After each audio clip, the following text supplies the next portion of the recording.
Գագաթնաժողովի արդյունքում մեզ կոնկրետ ժամկետով պետք է ասվի։ Օրինակ, մինչև տարվա վերջ ունենալու ենք վիզաների ազատականացում։ Եթե նորից եղան ընդհանուր բնույթի հայտարարություններ, դինամիկա կա, շարժ կա, հարաբերությունների զարգացում, դա ոչինչ չի տալուց։ Երկրորդ, արցախցիների տեղահանված արցախցիների հարցը։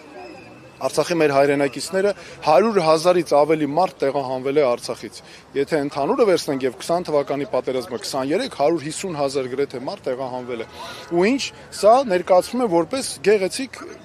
ինչ-որ անընդհատ մարդասիրական վիճակագրություն, բայց իրականում խոսքը կոնկրետ մարդկային ճակատագրերի մասին է, նրանց կրթության հարցեր, բնակարանի հարցեր, սոցիալական տարբեր բնույթի հարցեր, այստեղ Հայաստանում ոչ թե նրա համար, որ իշխանությունն է հիմա անում, որ լռեն մարդիկ չխոսան, չէ, իշխանությունը ինչու է աջակցում հիմա իբր արցախցիներին, որ մարդիկ չխոսան, իրենց համար անհարմար խնդիրներ չբարձրացնեն, այլ ոչ թե որ իրապես մարդկանց օգնի։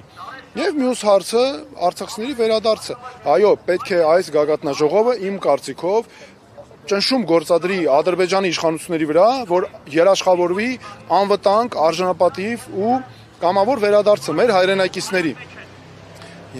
Արցախում մշակութային ժառանգության պահպանությունը։